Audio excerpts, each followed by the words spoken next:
kitab Syifa'us Saqim, kitab hadis yang telah disusun oleh Al-Imam Habib Muhammad bin Abdullah Al-Haddar, yang diurutkan sesuai dengan huruf abjad. Kita sampai di hadis yang ke-8. Yang membawa kitabnya atau yang menyimak dari rumahnya bisa membuka kitab Syifa'us Saqim, hadis yang ke-14. Bismillahirrahmanirrahim. Qala Rasulullah sallallahu alaihi wasallam, ahibbullaha lima yaghdukum bihi min ni'amihi wa ahibbuni lihubbillah wa ahibbu ahla baiti lihubbi. Rawahu Tirmidzi. Wa qala Rasulullah sallallahu alaihi wasallam, akhwafu ma akhafu ala ummati al-hawa wa tulul amal. Haditsun sahihun. Rawahu Ibnu Adi. Wa qala Rasulullah sallallahu alaihi wasallam, idza ata ahadukumul ghaita fala yastaqbilil qiblata wala yuwalliha dhahrahu walakin syarriqu aw gharribu. Muttafaqun alaih. Hadis yang pertama yaitu Rasulullah sallallahu alaihi wasallam bersabda, ahibbullaha lima yaghdukum bihi min ni'amihi. Cintailah Allah Subhanahu wa taala karena Dia telah memberikan nikmatnya kepada kalian. Baik nikmat ya, kita bisa makan, bisa minum, kita bisa mendapatkan kesehatan, semua nikmat yang kita dapatkan, layak enggak kalau kita bersyukur kepada Allah? Layak enggak kalau kita cinta kepada Allah Subhanahu wa taala? Sangat layak dan bahkan wajib untuk mencintai Allah Subhanahu wa taala karena Allah telah memberikan nikmatnya kepada kita yang sangat banyak. Kalau kita tidak cinta kepada Allah, kita tidak bersyukur kepada Allah Subhanahu wa taala, berarti kita adalah kufur nikmat. Kita kalau ada orang berbuat baik kepada kita saja kita senang sama dia kok, apalagi Allah Subhanahu wa taala. Coba bayangin, ada tetangga kita setiap hari, tiap pagi itu bawain sarapan ke rumah kita, enggak pernah putus tiap hari. Senang enggak? Senang. Yang tadinya tidak senang jadi senang. Sebab apa? Dia berbuat baik. Ada teman kita, kalau setiap kita ketemu, kita disalamin, tapi ada satu lembarnya warna merah. Seneng. Besok pengen ketemu, pengen. Kalau lama tidak ketemu, telepon. Cari terus. Atau di WA. Lama ya kita tidak ngobrol-ngobrol ya. Seneng tidak sama orang yang berbuat baik? Seneng. Begitu juga Allah Subhanahu wa taala yang kita dapat, wah ya sangat banyak sekali, tidak bisa dihitung.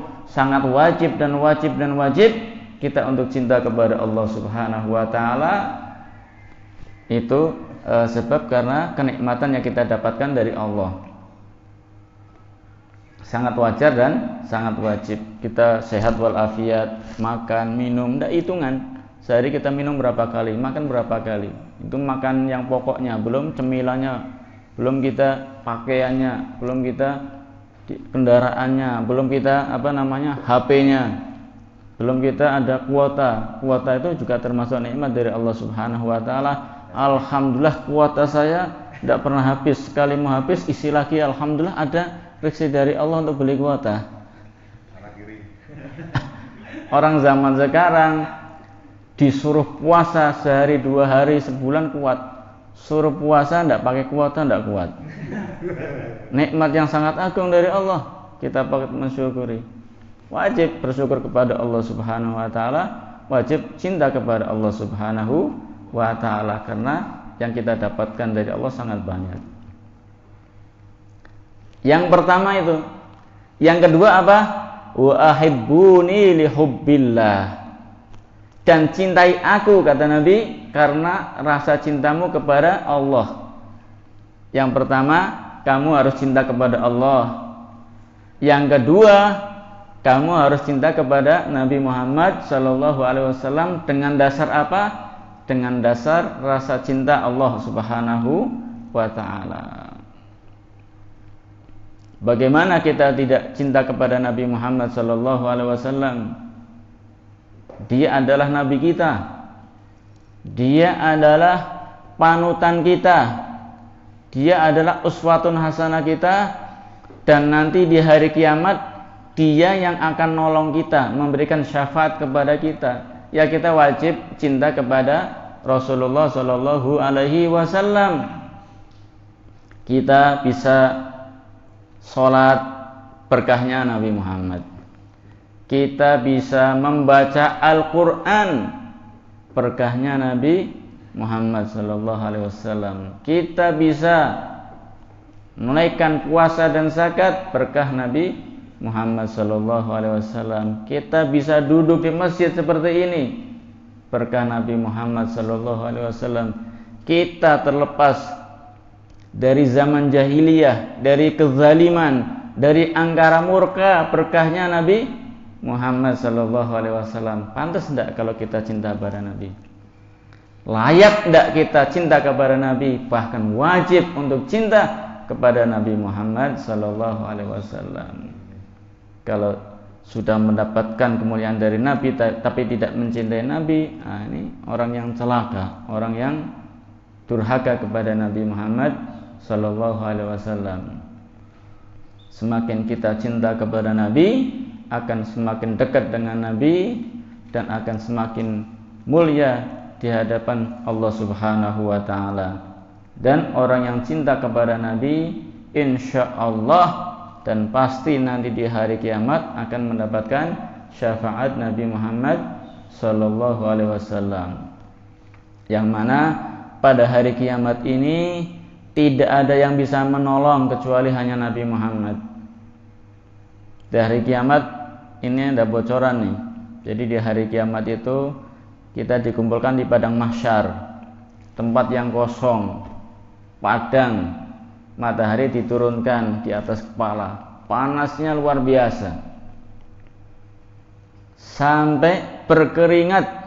Ada yang keringatnya sampai mata kaki, ada yang sampai lutut, ada yang sampai pusar, ada sedada, bahkan ada yang tenggelam dengan keringatnya sendiri. Itu baru pada mahsyar.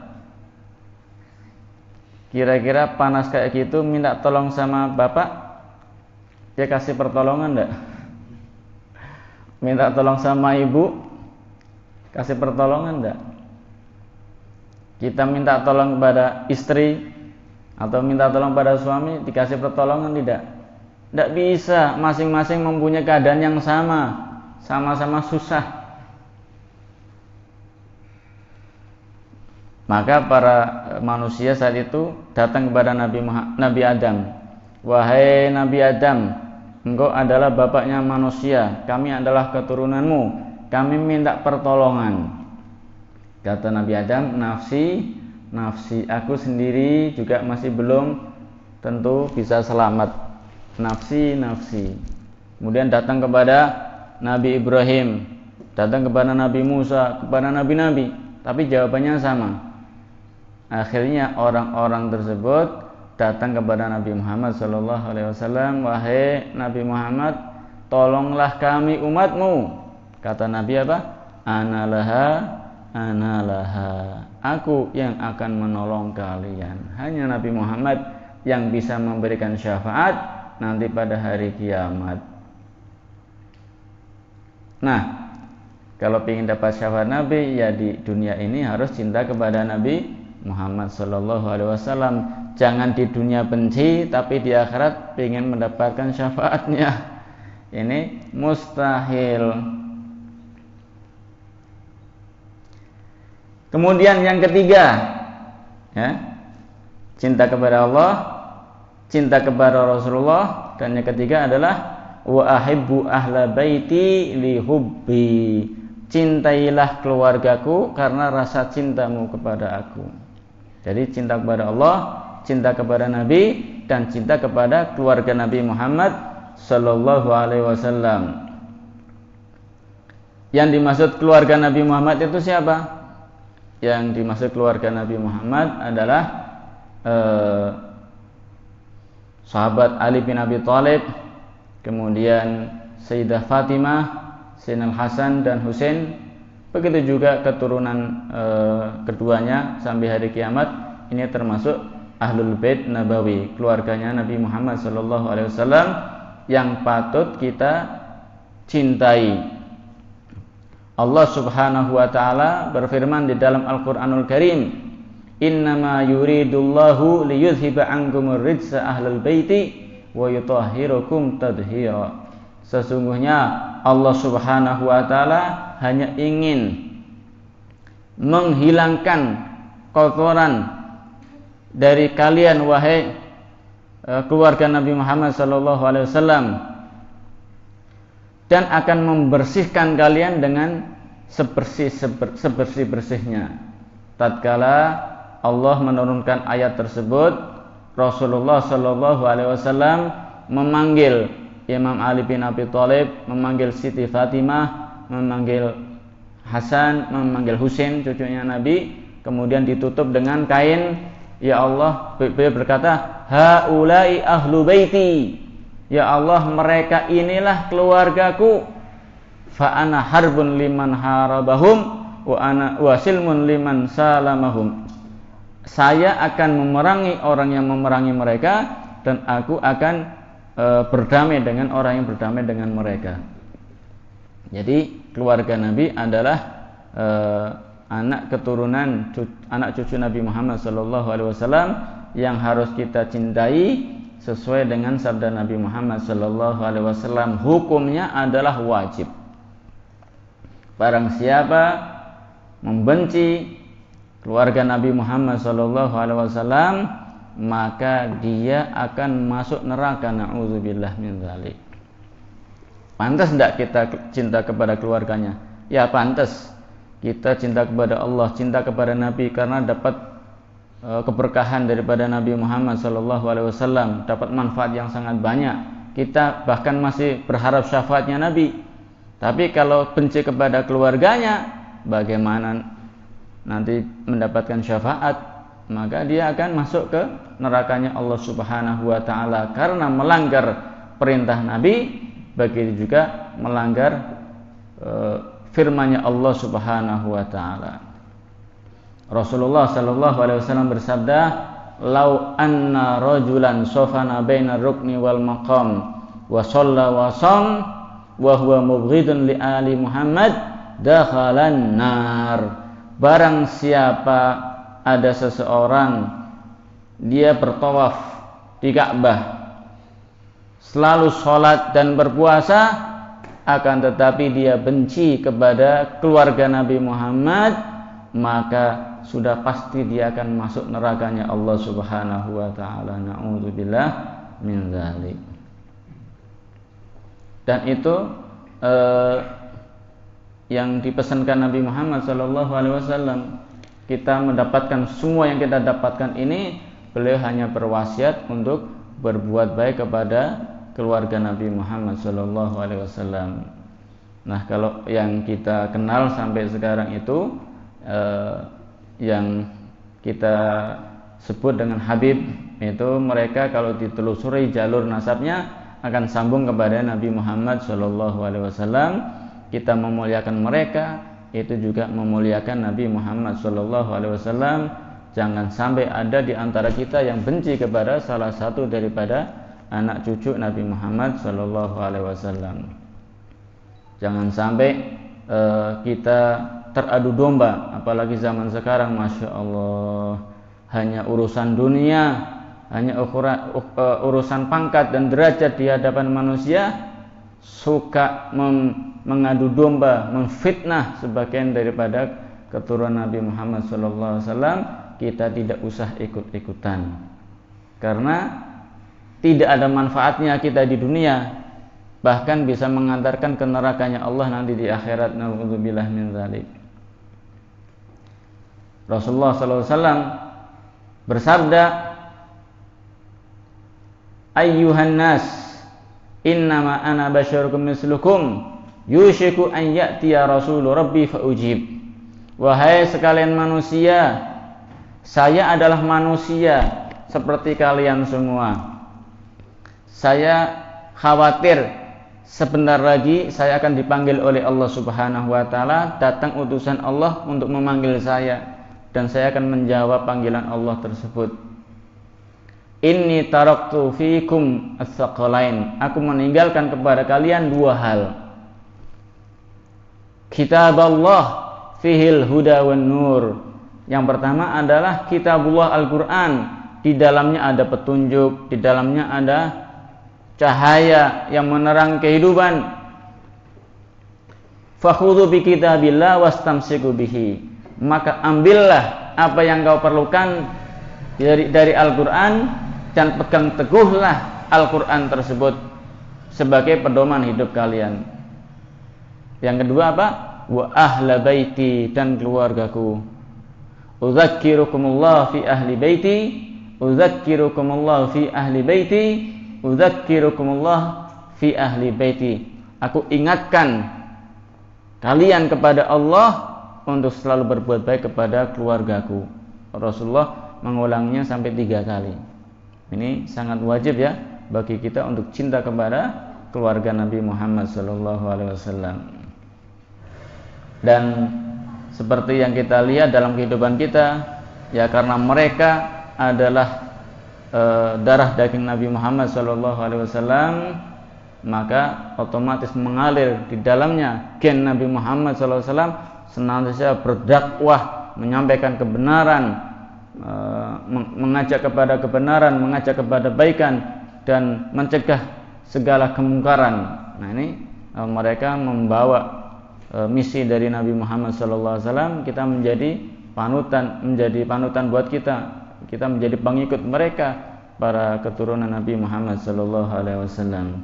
Semoga dengan kita cinta kepada keluarga Nabi, kita akan mendapatkan balasannya dari Nabi Muhammad SAW nanti di akhir hari kiamat, mendapatkan syafaat Nabi Muhammad SAW.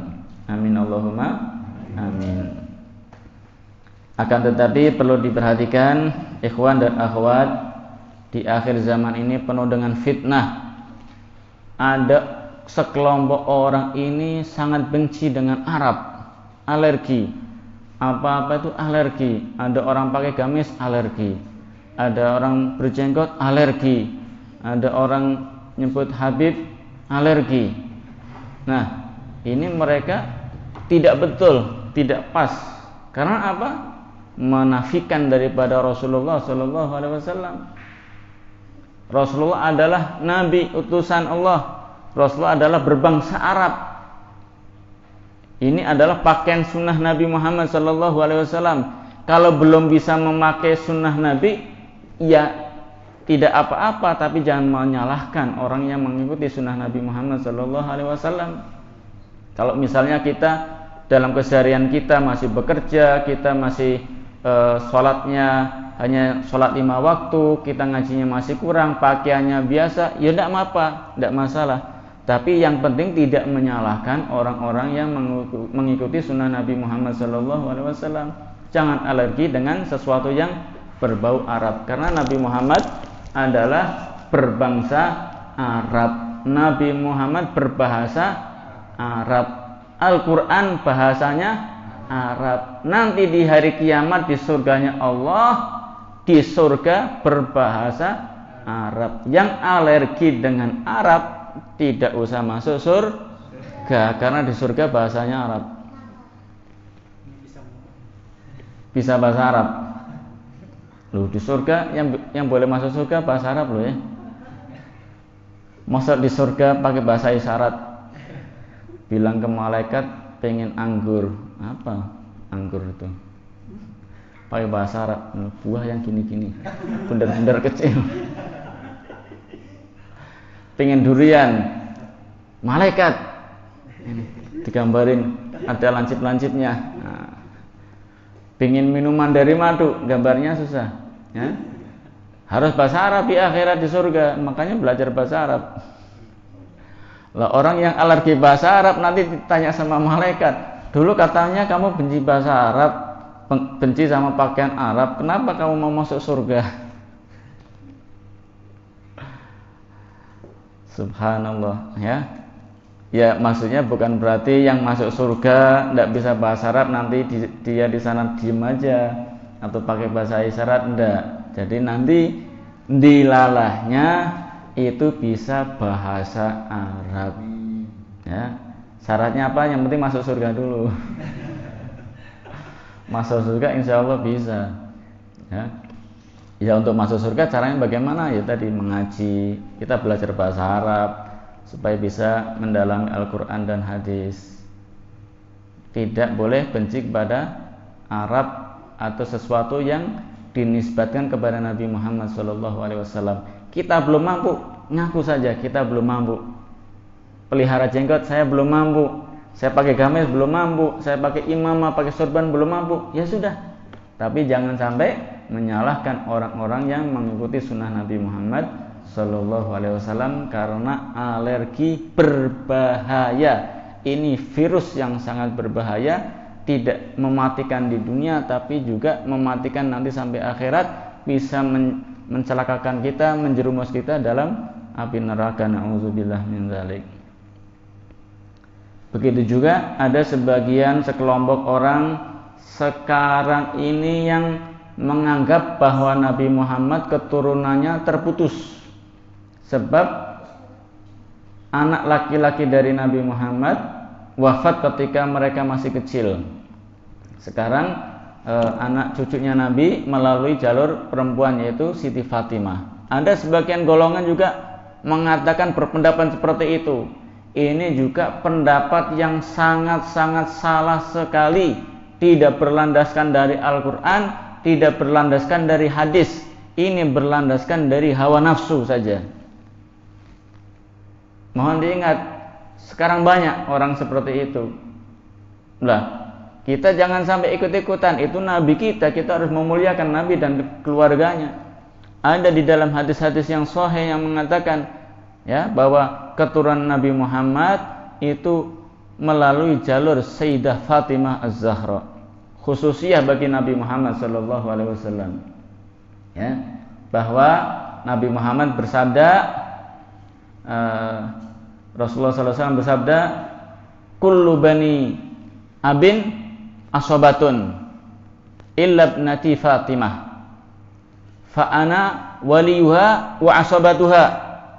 Setiap anak dari seorang bapak maka nasabnya kepada bapaknya. Anak laki, anak perempuan, ya, mereka nasabnya kemana? Kepada bapaknya. Nanti dia punya anak atau cucu, nasabnya melalui jalur laki-laki.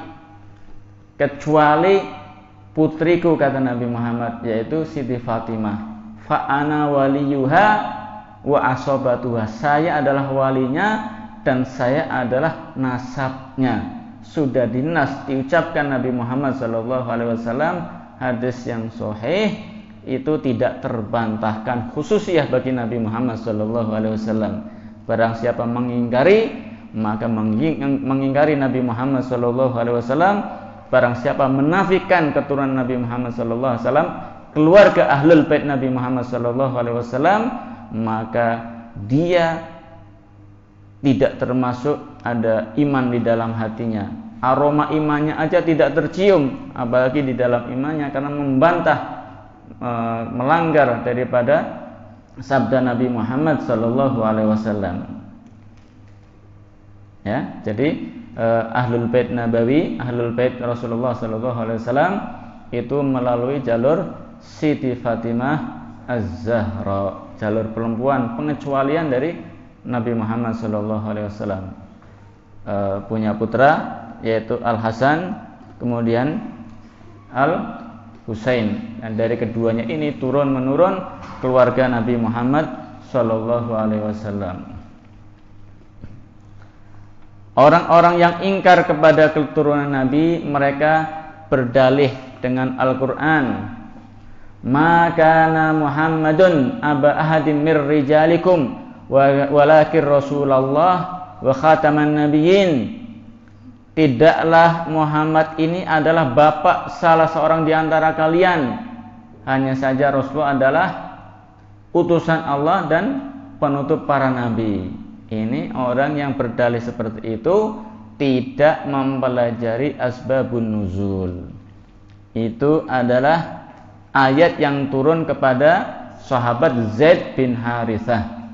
Jadi sahabat Zaid bin Harithah ini adalah anak angkat Nabi Muhammad SAW. Semenjak kecil diangkat sebagai anak. Anak asli bukan, tapi anaknya orang diangkat jadi anak. Sekarang kan juga masih ada kan? Lah, anak angkat itu tidak dinasabkan kepada ayah angkatnya, tapi dinasabkan kepada ayah aslinya. Nah, zaman dulu sahabat Z ini dipanggil Z bin Muhammad. Z anaknya Muhammad. Sudah viral pada zaman tersebut. Makanya turun ayat makana Muhammadun aba ahadim min rijalikum. Muhammad bukan ayah salah satu di antara kalian. Maksudnya meniadakan nasab anak angkat. Jadi anak angkat tidak boleh dinasabkan kepada ayah angkatnya, tapi dinasabkan kepada ayah aslinya. Itu ayat tersebut turun pada sahabat Zaid bin Harithah, bukan turun pada anak cucu Nabi Muhammad SAW. Anak cucu Nabi berdasarkan hadis tersebut, hadis Nabi Muhammad SAW, nasabnya Siti Fatimah itu nyambung kepada Rasulullah SAW. Mudah-mudahan kita termasuk orang-orang yang cinta kepada Allah, cinta kepada Rasulullah, dan cinta kepada keluarga Nabi Muhammad SAW. Dan barang siapa mencintai keluarga Nabi dan berpegang teguh, meniru, mencontoh, mengikuti mereka, insya Allah akan selamat di dunia dan akhirat. Karena keluarga Nabi ini itu seperti bahtera Nabi Nuh. Jadi di saat terjadi gelombang, banjir bandang, tidak ada yang bisa menyelamatkan kita kecuali kalau kita menaiki, nebeng, numpang di perahunya, di bahtera keluarga Nabi Muhammad SAW, terutama di zaman sekarang. Baik. Kemudian hadis yang kedua adalah akhwafu ma akhafu ala ummati al-hawa wa tulul amal. Rasulullah bersabda, yang paling saya takutkan menimpa pada umatku ada dua hal. Rasulullah khawatir umatnya miskin? Tidak khawatir. Akan tetapi yang dikhawatirkan oleh Rasulullah adalah yang pertama adalah mengikuti hawa nafsu. Yang kedua adalah panjang angan-angan. Mengikuti hawa nafsu dan panjang angan-angan. Ini yang dikhawatirkan oleh Rasulullah SAW. Nafsu itu adalah keinginan hati kita, akan tetapi keinginan yang jelek yang dikhawatirkan oleh Rasulullah. Ya, hawa nafsu. Hawa nafsu itu bisa hawa nafsu pingin dunia yang banyak, ya, serakah, akhirnya menghalalkan segala cara. Tidak tahu mana yang halal, mana yang haram, diterjang. Kadang yang halal tahu, yang haram juga tahu, tapi ini kesempatan, akhirnya diterjang juga. Ya. Itu yang dikhawatirkan oleh Rasulullah adalah mengikuti hawa nafsu. Begitu juga makan, begitu juga kekuasaan. Ini juga termasuk hawa nafsu yang dikhawatirkan oleh Rasulullah SAW. Tidaklah seseorang itu mengikuti hawa nafsu kemudian menjadi baik, bukan. Akan tetapi untuk menjadi baik adalah dengan mengekang hawa nafsunya. Jadi perlawanan dengan hawa nafsunya. Hawa nafsunya ingin mengajak berbuat kemaksiatan, harus dilawan, jangan dilakukan. Misalnya hawa nafsunya ingin mengambil hartanya orang, berarti harus ditentang, jangan ngambil hartanya orang. Karena biasanya hawa nafsu mengajak kepada sesuatu yang senang, yang kita senangi. Misal malam minggu kira-kira mau hadir pengajian apa, jalan-jalan ke Simpang 5 atau ke Citraland, kira-kira ini ngikut yang mana nih? Itu ujian. Kalau kita jalan-jalan ya berarti mengikuti hawa nafsu. Kalau kita ikut pengajian, oh berarti menentang hawa nafsu. Ini dikhawatirkan oleh Rasulullah SAW. Misal kita ada orang datang kepada kita minta tanda tangan ACC proyek, ya. Ada 1, 2, 3 calon. Ini ngasih amplopnya cek 50.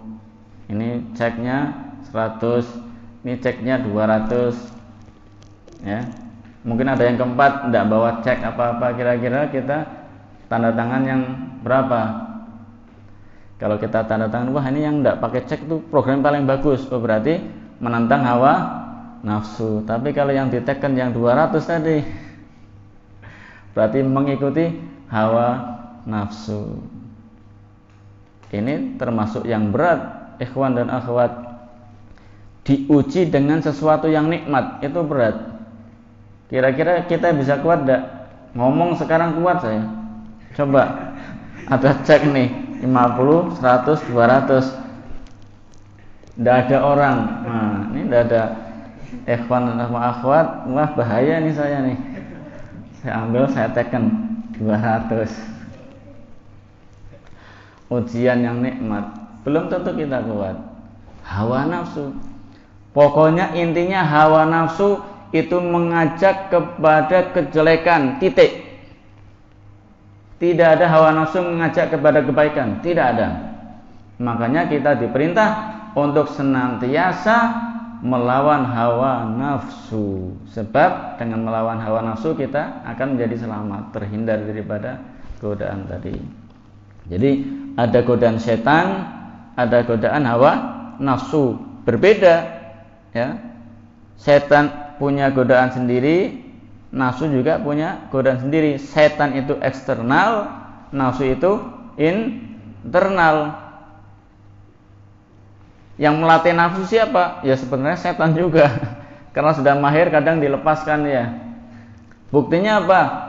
Kalau bulan Ramadan itu pintu surga dibuka, pintu neraka ditutup, dan setan-setan dibelenggu. Akan tetapi di bulan Ramadan masih ada orang yang minum khamr, masih ada yang bolong makan dan minum tidak puasa. Itu sebabnya apa? Loh, padahal setan kan sudah dibelenggu, nafsunya sudah terlatih, training 11 bulan, sudah mahir bermaksiat. Ramadan dilepasin, sudah jalan sendiri. Itu nafsu. Jadi ada beda. Godaan setan sendiri, godaan nafsu juga ada sendiri.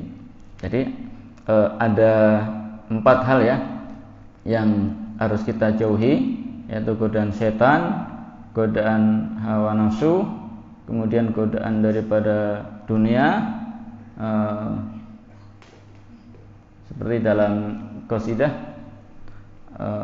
wahfadhil qalba an yulimma bisyaitan wan nafsu wal hawa wad daniyah, ya. Jagalah hati, ya Allah, jagalah hati kami jangan sampai kemasukan godaan setan, godaan hawa nafsu, dan godaan daripada dunia ini. Kita harus menentang.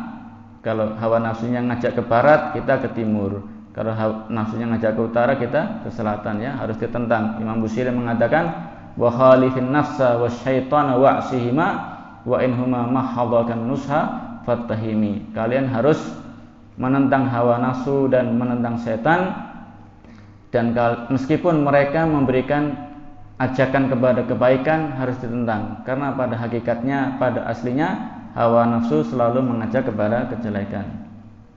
Yang pertama yang dikhawatirkan Nabi adalah mengikuti hawa nafsu. Yang kedua yang ditakutkan Nabi adalah tulul amal, panjang angan-angan. Maksudnya adalah mencari dunia, melalaikan akhirat. seakan-akan hidup di dunia ini mau 1000 tahun. Itu namanya tulul amal, yaitu melupakan akhirat dan hanya selalu mengingat kepada di dunia saja. Itu juga kita banyak yang tertimpa apa yang dikhawatirkan oleh Rasulullah SAW. Kita rata-rata lebih mementingkan dunia daripada mementingkan akhirat, melupakan. Padahal kalau kita cek ya, antara dunia sama akhirat kira-kira panjangan mana? Kita hidup di dunia umumnya 60 sampai 70 tahun. Kemudian di akhirat berapa? Selama-lamanya, tidak ada batasan, tidak pernah berakhir. Kita ketika hidup di dunia rela susah dan payah bekerja, kita susah payah lembur. Kadang kita kerja sampai tengah malam tidak berhenti dengan harapan apa? Besok dapat uang sehingga bisa istirahat sampai nanti kita meninggal dunia bisa menikmati yang sudah kita usahakan tersebut. Ya enggak? Padahal paling pol dinikmati sampai usia 60-70 tahun. Kita punya harta 1 triliun misalnya, paling pol dinikmati sampai kapan? 60 tahun, 70 tahun. Kalau sekarang usianya sudah 50 tahun, tinggal 10 tahun. Ya, yang usianya sudah 60 tahun, kita kadang-kadang ya bisa besok, lusa atau minggu depan. Makanya yang sudah 60 tahun itu harus berhati-hati. Harta yang kau cari itu tidak akan lama engkau nikmati, akan tetapi hisabnya akan engkau rasakan nanti di hari kiamat. Yang sudah 60 tahun, yang berkuasa 60 tahun, 70 tahun, kekuasaan Anda tidak akan selamanya, tidak akan kalian nikmati. Mungkin bisa sampai besok, sampai lusa, sampai minggu depan, akan tetapi hisabnya akan ditanya oleh Allah Subhanahu wa taala, mungkin bertahun-tahun, puluhan tahun, ratusan tahun di hari kiamat ditanya bagaimana engkau memimpin rakyatmu. Nah, ini ya, jangan sampai kita tulul amal, panjang angan-angan. Dunia kita hanya paling 60 sampai 70 tahun. Kita nikmat senikmat apapun di dunia tidak lebih 60-70 tahun. Akan tetapi akhirat kita akan menikmati selamanya. Harusnya kita lebih semangat mencari akhirat, karena dinikmati bukan sampai 60 tahun, 70 tahun, akan tetapi selama-lamanya. Percaya enggak nih? Misal antum kasih uang 1 triliun, ya,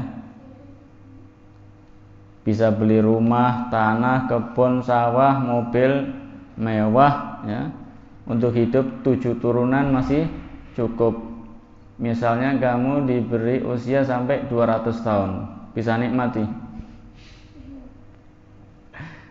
Sudah 100 tahun aja, waduh koncoku wis gak ono iki. Uang banyak tapi tidak bisa menikmati sudah, ya. Jadi tidak perlu kita panjang angan-angan sampai 100 tahun, 200 tahun, apalagi pengen hidup 1000 tahun, tidak bisa menikmati. Ya. Misal ada sampai 100 tahun itu sudah hidup sudah bosan. Lah bagaimana bosan kalau 100 tahun masih seperti sekarang, ya mau. Tapi 100 tahun Anda sudah kena gula, kena jantung, kena liver, asam urat, kemudian encok, rematik, mau makan apa bingung. 100 tahun temannya sudah tidak ada. Kemudian mau WhatsApp, mungkin 100 tahun lagi sudah tidak laku tuh WhatsApp. Mau WhatsAppan sama siapa, konsolnya gak ono, bingung sendiri. Tidak bisa kita bayangkan. Jadi kenikmatan apapun di dunia terbatas. Jadi tidak perlu kita berangan panjang-panjang, cukup sekedarnya saja. Nah, akhirat nanti yang perlu kita pikirkan. Ya Allah, andai kata saya di akhirat di surga dapat nikmat, ini nikmatnya tidak habis-habis, ya. Jadi saya harus semangat untuk beribadah, taat. Tapi kalau di akhirat saya masuk neraka, ini siksanya juga tidak habis-habis. Ya Allah, na'udzubillah. Ini siksa kapan habisnya? Ya sekarang saya harus menjauhi kemaksiatan. Itu untuk menghindari daripada tulul amal. Kata Rasulullah SAW, apa? Al-kayyisu man dana nafsahu wa amila lima ba'dal maut, wal ajisu man atba'a hawahu nafsahu nafsahu hawaha wa tamanna Allahil amani. Jadi orang yang cerdas adalah orang yang pintar introspeksi diri, kemudian beramal untuk amal akhiratnya. Sedangkan orang yang lemah adalah orang yang suka mengikuti hawa nafsunya dan selalu berangan-angan yang panjang, angan-angan yang untuk kehidupan di dunia ini. Itu adalah orang yang lemah. Nah, kita harus memperpendek daripada angan-angan kita. Kita harus lebih ingat kepada akhirat kita. Kita harus lebih memperbanyak mengingat kematian. Itu salah satu cara untuk memperpendek angan-angan adalah mengingat kematian. Kalau kita ingat mati kan sudah istilahnya harapan-harapan yang lain kan jadi pupus, ya. Misalnya mau ingin mencari harta sebanyak-banyaknya, kalau merasa besok akan mati, ya buat apa saya harta banyak-banyak kalau saya besok mati? Ya lebih baik sekarang masih berapa jam saya akan berbuat amal akhirat, ya enggak? Yaitu dengan memperbanyak mengingat kematian. Mengingat kematian adalah mengingat bahwa setelah kematian itu adalah hidup kekal dengan nikmat atau hidup kekal dengan siksa. Mana yang harus saya persiapkan itu adalah mengingat mati. Bukan mengingat mati itu dengan cara kita mengucapkan mati, mati, pakai tasbih mati, mati, mati, mati. Meskipun mengucapkan zikir mati, mati 1000 kali, ya tidak bisa untuk memperpendek daripada angan-angan kita. Akan tetapi dirasapi daripada makna datangnya kematian tersebut. Karena kematian ini tidak mengenal orang. Kapan waktunya tidak ada yang tahu, bisa datang tiba-tiba. Dan paling banyak juga datangnya secara tiba-tiba, tidak direncana, tidak menerima kompromi. Malaikat Israel, tunggu saya 5 menit lagi, saya siap-siap, tidak bisa. Waktu itu juga, saat itu juga, di tempat yang kita tidak tahu, waktu yang kita tidak tahu, caranya bagaimana? Kita persiapkan sedini mungkin supaya setelah meninggal nanti kita sudah siap apa yang akan terjadi di alam barzakh, kemudian dilanjut di dalam alam akhirat. Untuk kembali tidak mungkin. Baik. Kemudian hadis yang ketiga, Rasulullah bersabda, "Idza ata ahadakumul maut." Saya ulangi. Rasulullah SAW bersabda, "Idza ata ahadakumul ghaita fala yastaqbilal qiblata wala yuwalliha dhahruhu walakin syarriku aw gharribu." Muttafaqun alaih. Barang siapa datang ke tempat untuk qada'il hajah atau datang ke kamar mandi, hendaknya jangan menghadap kiblat atau membelakangi kiblat, akan tetapi menghadaplah ke timur atau ke barat. Paham enggak? Kalau buang hajat, buang air kecil atau buang air besar, itu jangan menghadap kiblat atau jangan membelakanginya, akan tetapi menghadaplah ke timur atau ke barat. Ini orang yang kalau membaca hadis dari terjemah bingung. Tidak boleh menghadap kiblat atau membelakangi, kok suruh menghadap timur atau ke barat. Lah ini Rasulullah bersabda gini kan di Madinah Al-Munawwarah. Madinah itu di utara, Mekah itu di selatan. Rasulullah kalau sholat dari Madinah itu menghadapnya ke selatan. Jadi kalau buang hajat menghadap ke selatan, ya menghadap kiblat. Kalau menghadap ke utara berarti membelakangi kiblat. Bagaimana caranya? Hadap ke timur atau hadap ke barat. Lah kita Indonesia kan di timurnya Mekah. Lah kalau kita buang hajat bagaimana? Ya jangan ke timur, jangan ke barat, tapi ke utara atau ke selatan. Yang dimaksud Nabi bukan berarti harus ke timur arah timur, ke barat arah barat, akan tetapi jauhilah menghadap kiblat atau membelakang kiblat. Dilihat daripada letak geografisnya. Kita terletak di timur Ka'bah, maka kalau bisa menghadapnya ke utara atau ke selatan. Ini termasuk daripada adab-adab ketika kita qadha'ul hajah, buang hajat, yang mana terkadang kita lalai ya terhadap sunnah-sunnah Rasulullah Sallallahu Alaihi Wasallam di dalam kita buang hajat. Lupa dengan apa? Nikmat memang ya, orang sudah menahan, apalagi ya di tengah perjalanan di mobil nyari rest area tidak nemu-nemu, habis ketemu ya Allah nikmat sekali, lupa tadi baca doa apa enggak, kaki kanan dulu apa kiri juga lupa, saking nikmatnya. Ini jangan lupa ya. Jadi ada beberapa adab yang kita bisa lakukan dan pahalanya juga banyak. Banyak sekali adab ketika masuk ke kamar mandi. Kalau kita laksanakan, insya Allah pahalanya juga banyak. Jadi pahala itu tidak cuma baca zikir, baca Quran, sholat saja. Kita melakukan adab sesuai dengan sunnah Nabi juga termasuk pahala. Di antaranya kalau mau masuk kamar mandi, mendahulukan kaki kiri. Kemudian kita keluar mendahulukan kaki kanan. Kita masuk kamar mandi mengucapkan Bismillah, Allahumma inni a'udzubika minal khubusi wal khaba'is. Ketika keluar kita mengucapkan ghufranaka alhamdulillahilladzi azhaba anil adza wa afani. Kemudian ketika kita di kamar mandi jangan melakukan pekerjaan yang tidak perlu atau tangannya usil. Jadi dengan keadaan yang tenang. Jangan sampai kita usil tangannya suka main-main gayung, main-main keran, buka tutup, itu tidak sunnah. Sunnahnya tenang. Kemudian sunnahnya juga menghadap ke arah depan. Ketika buang hajat menghadap ke depan, tidak terpejam, tidak menghadap ke atas, tidak menghadap kepada kemaluan kita, tidak menghadap kepada kotoran yang kita keluarkan, tapi menghadap ke depan ya. Kemudian sunnahnya kita diam ketika buang hajat, jangan sambil ngobrol. Nah, biasanya apalagi kalau di kos-kosan nih, asrama, kamar mandi dijejer-jejer, ke kamar mandi sambil ngobrol.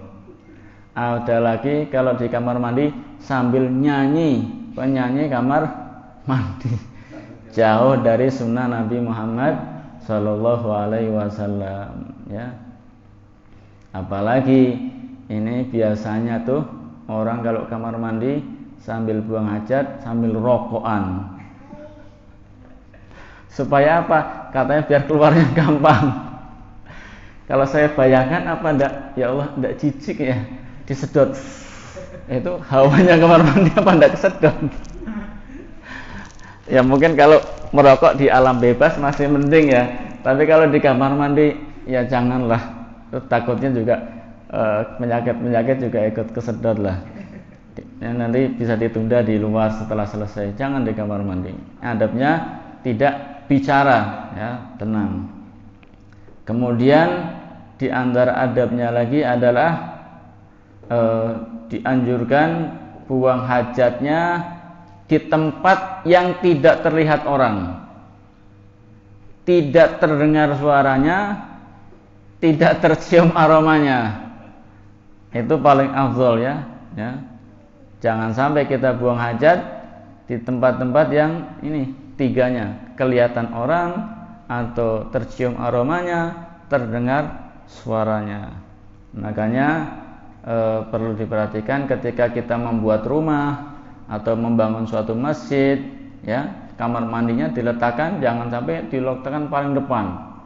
Di depan masjid, orang mau masuk ke masjid, atau di depan rumah kita, atau di samping persis ruang tamu. Jadi kalau ada tamu datang, ada keluarganya, anak atau istrinya buang hajat, terat. Ini kan bikin malu. Jadi sekiranya tidak kelihatan, tidak terdengar atau tidak tercium, ya agak mundur dikit lah atau paling belakang. Adab-adab ini perlu diperhatikan karena banyak sekali orang yang lalai. Misal kita sedang bertamu di rumah orang, nah kamar mandinya itu dekat dengan ruang tamu atau dekat ruang keluarga yang situ banyak orangnya, bagaimana caranya? Nah, ini perlu diperhatikan. Ketika kita masuk kamar mandi, ada bak mandi atau ada ember, dibuka kerannya. Sehingga apa? Ada suara alir mengalir. Sehingga tatkala ada suara-suara yang kita keluarkan, itu orang yang di luar tidak ikut mendengar. Yang terdengar adalah suara gemercik air. Itu jangan sampai terlihat orangnya, jangan sampai terdengar suaranya, jangan sampai tercium aromanya. Ini kasihan orang lain. Kita yang enak-enakan di kamar mandi, yang lainnya ikut tersiksa. Dengar terat-terat sama aromanya tercium, yang di luar kebayang. Apalagi yang di luar lagi pada makan. Masya Allah. Baik, kemudian termasuk di antaranya apabila kita buang hajat di tempat yang bukan khusus untuk buang hajat, bukan kamar mandi, bukan toilet. Bisa jadi kita di suatu tempat tidak kuat, misalnya di tengah perjalanan atau di sawah atau pas kita survival di hutan, kita buang hajatnya bagaimana? Nah, penting diperhatikan. Jangan buang air qadhul hajah di tempat yang dilalui oleh orang di tengah jalan, ya. Ini nanti diinjek sama orang najis. Kemudian jangan buang air di tempat yang permukaannya keras. Kalau keras gali sedikit supaya lunak, supaya tidak memercik.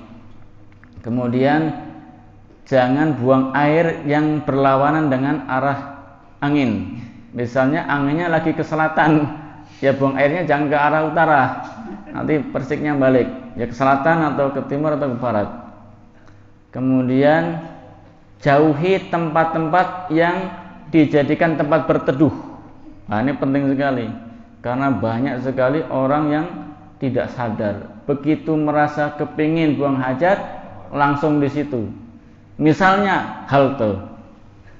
Kalau halte sekarang sih bersih, BRT ya. Kalau zaman dulu saya kecil halte, aduh kalau sudah mau nyegat bis di halte sudah tersiksa sekali sudah.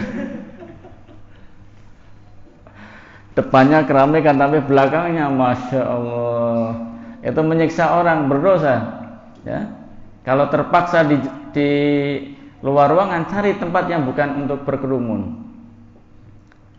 Kemudian yang penting lagi, ketika kita buang hajat di luar, jangan buang hajat di rongga atau lubang, karena barangkali di situ ada hewan, ada ular, ada tikus, ada lubang belut, ada lubang-lubang yang lain.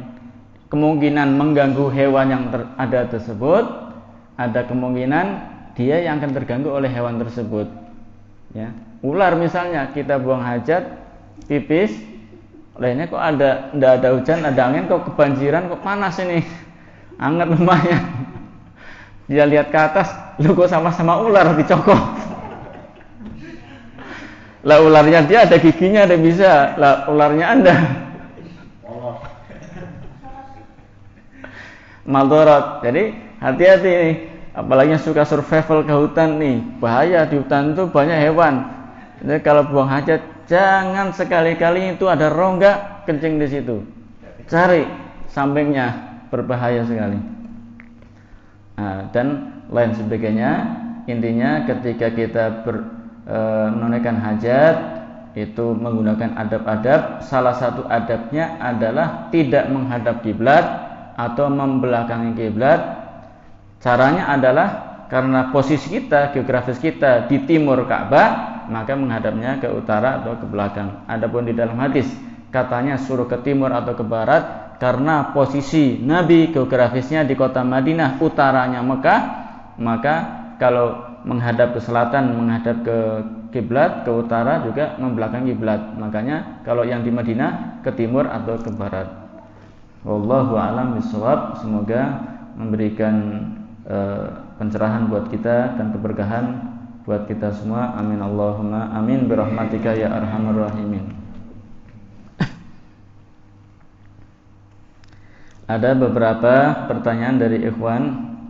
Yang pertama adalah, Pak Ustadz, apa hukumnya bila menerima segala apapun bentuk tips atau tanda terima kasih dari relasi subpekerjaan kita? Apakah termasuk menuruti hawa nafsu kalau menerimanya?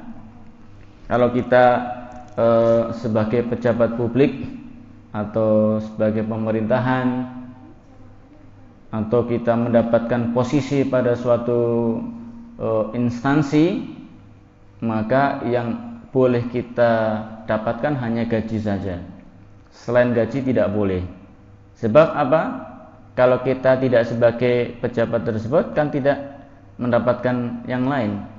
Ada orang datang, misalnya ada project ngasih amplop. Ya, karena kita jadi pejabat, kepala instansi.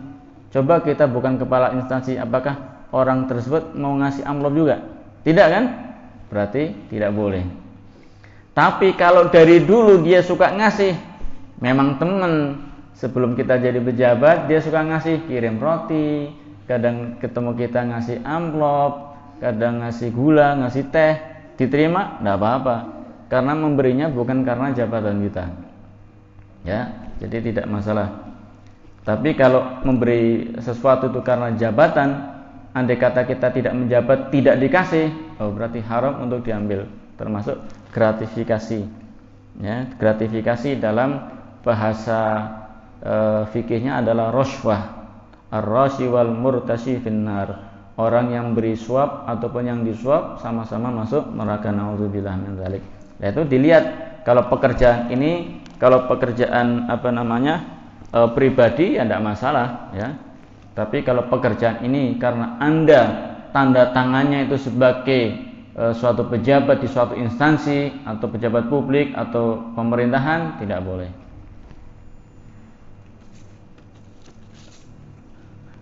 Bagaimana cara kita melacak keluarga Nabi Muhammad SAW pada zaman sekarang ini? Karena hal ini biasanya menjadi perdebatan, menjadikan kita bingung mencintai keluarga Nabi di zaman sekarang ini.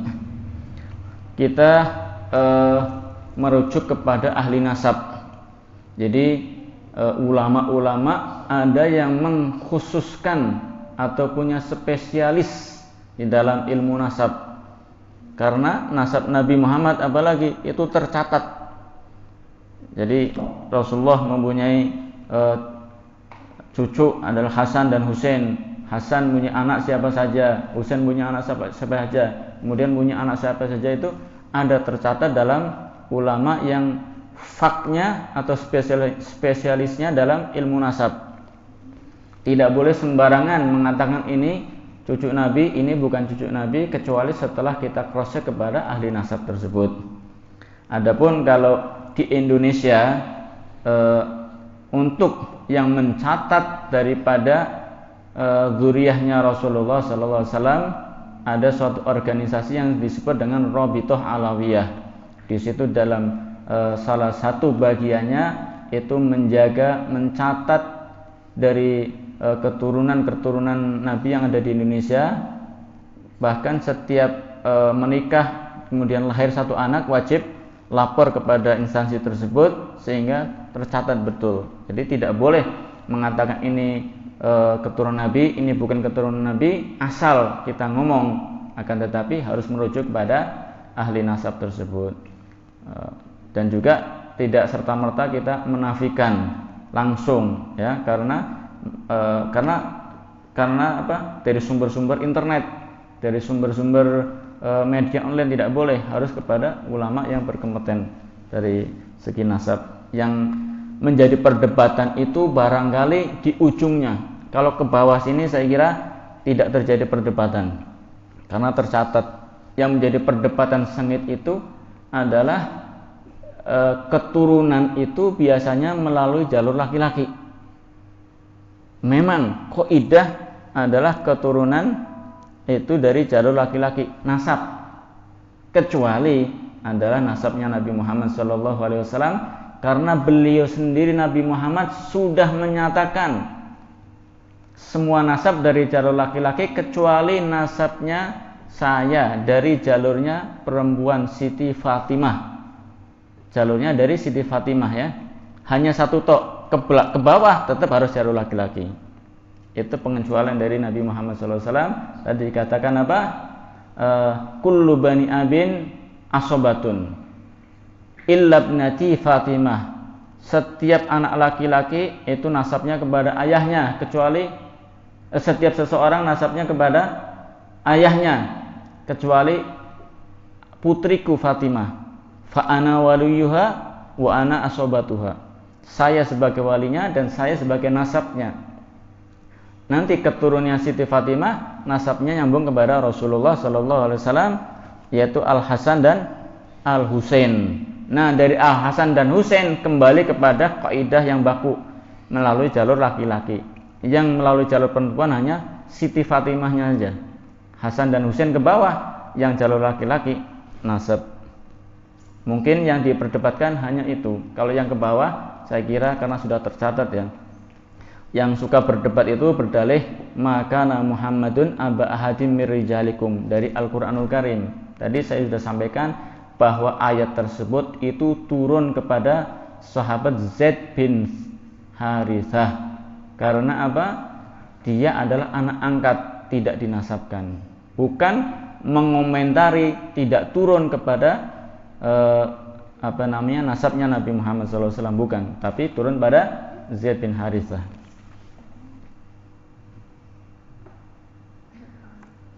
Kemudian pertanyaan, bagaimana Islam hidup di lingkungan yang berbeda-beda agama?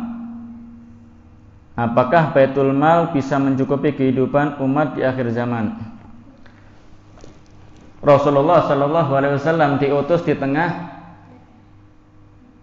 kaum jahiliyah, bukan sekedar berbeda agama, jahiliyah tanpa agama, menyembah berhala. Di situ Rasulullah menyebar agama, karena kalau emas, Rasulullah kan emas, bagaikan emas, mau ditaruh di mana ya tetap emas. Begitu juga Islam, Islam mau ditaruh di mana aja tetap mulia. Apakah kita bisa berdampingan dengan orang yang berbeda agama? Bisa. Karena apa? Islam juga tidak memaksakan kepada orang lain. Islam mengajarkan berbuat baik kepada tetangganya. Islam juga mengajarkan sopan santun kepada orang lain, orang lebih tua meskipun berbeda agama. Dalam bertransaksi juga seperti itu. Jadi tidak ada masalah kita berdampingan dengan agama yang berbeda-beda, karena Islam mengajarkan toleransi.